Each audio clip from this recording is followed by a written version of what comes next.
Good morning guys. Ngayon magluluto tayo ng kalabasa at sitaw. Ito yung ating kalabasa at saka sitaw. Ito yung ating sibuyas at saka bawang. At saka ito yung ating panglahok ay kasim na baboy. Ngayon guys ay maglalagay na tayo ng mantika sa kawali para ating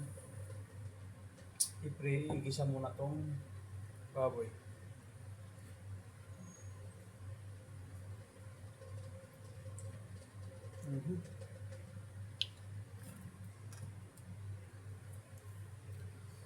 Ngayon ilalagay na yung sibuyas at saka bawang.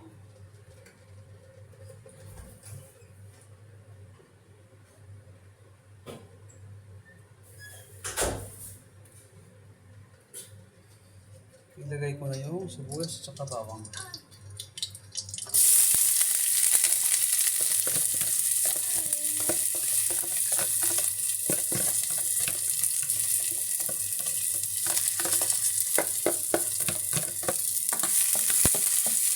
Haluin.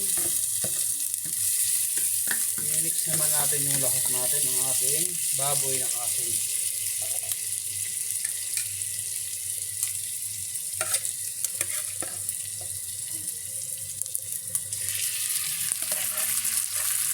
Lahok natin pa ating kalabasa at saka sitaw na gagataan pa lang. Yan.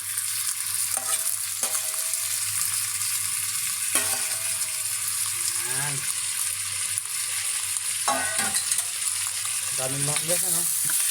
Kasi nga guys, magbabaon ako sa trabaho, kaya marami siya. Ayan. Atin siyang palambutin ng konti, sa kulay brown ng konti, bago natin ilagay yung mga gulay. Kaya ngayon, tatakpan ko muna siya guys.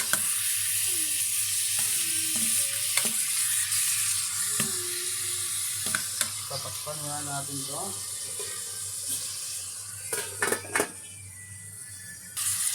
Kaya na guys, usok na siya. Kailangan pa natin palambutin itong baboy bago natin ilagay yung gulay para masarap siya.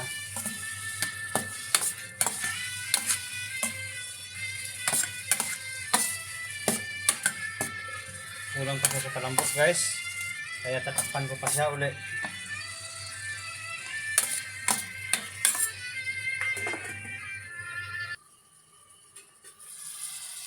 Yan guys, kunti na lang, mag brown na siya.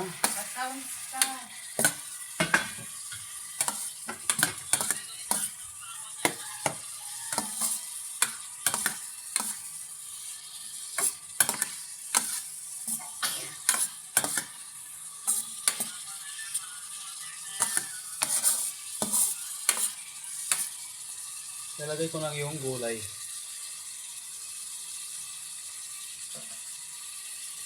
Nalagay ko na yung gulay guys. Sa ating sitaw at saka kalabasa, pinagsama na natin. Ayan.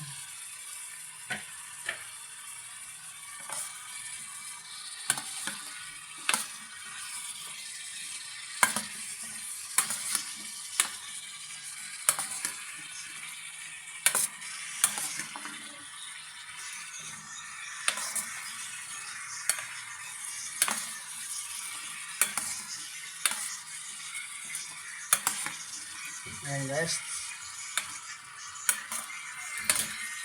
lagyan natin siya ng tubig para ay pag kumulo, mabilis na siyang lumambot. Ngayon nahalo ko na, ngayon lagyan ko siya ng tubig.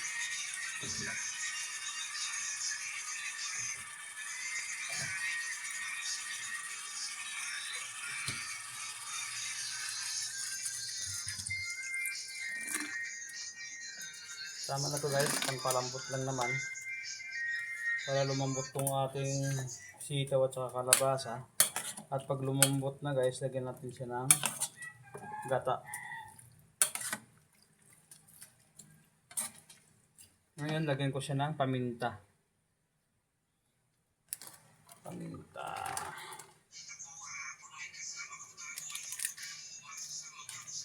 Huwag mo isarado yan, nak. Mainit, nak.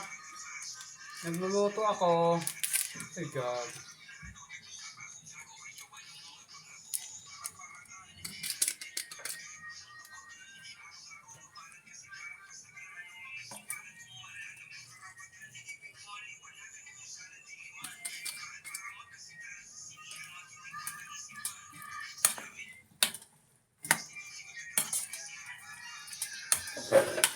Ngayon guys, nilagyan ko na siya ng paminta. At ngayon ay takpan ko na siya guys para kumulo.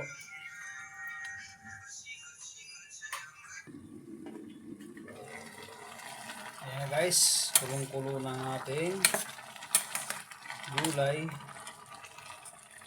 Pero hindi pa siya malambot.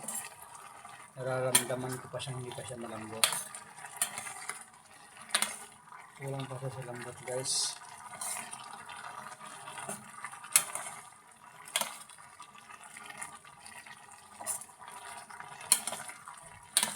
Pero gusto ko na rin siyang timplahan. Lagyan natin siya ng pang pasarap.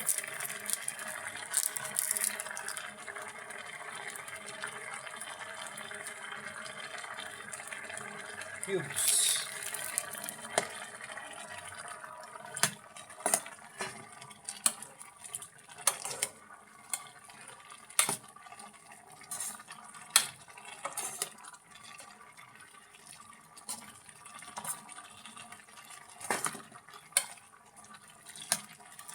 Lagyan ko siya ng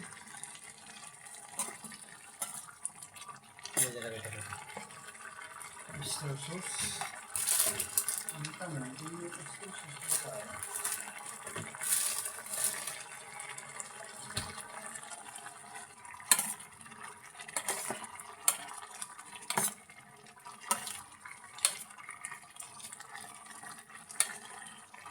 Lagyan ko siya ng patis.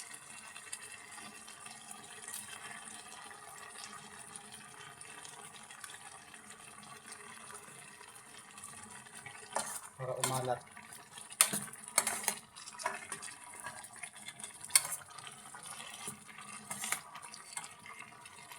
Tapos bibili tayo ng oyster sauce.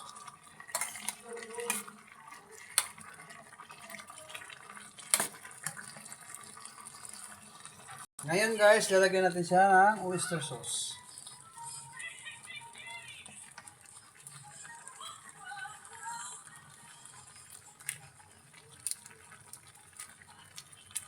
At ngayon ay bago ko siya lagyan ng gata, bukuran ko muna yung tatay namin kasi bawal siya. Ayaw niya nang may gata.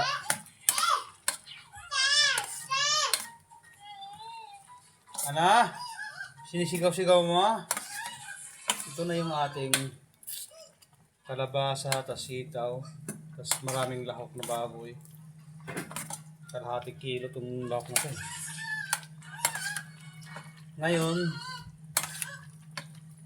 dahil tinimplahan ko na siya at nararamdaman ko medyo malambot na, lagyan ko na yung lagayan ng ulam ng aming tatay.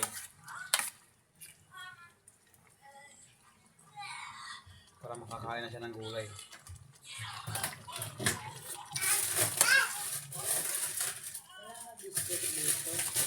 Meron na yun sa taas oh.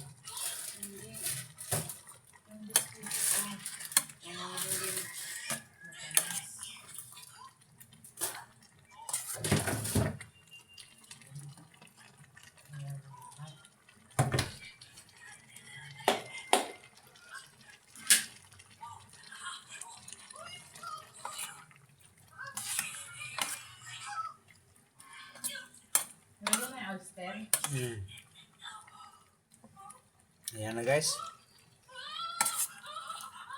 Bawal lang maalat yung tatay namin kaya magyan ko na.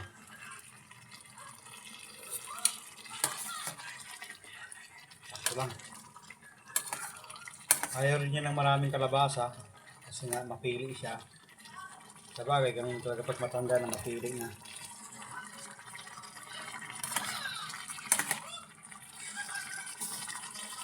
May ulam pa siya dun sa lalagayan niya eh. Adobo. Hindi pa niya nakain.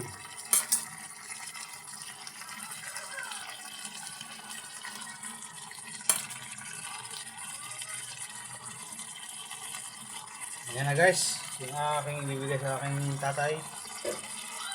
Diyanan ko. Ngayon, lagyan ko siya ngayon ng gata.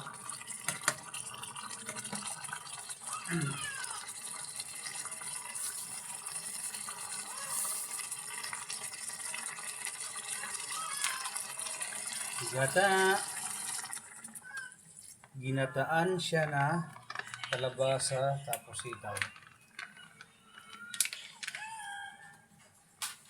Di ba?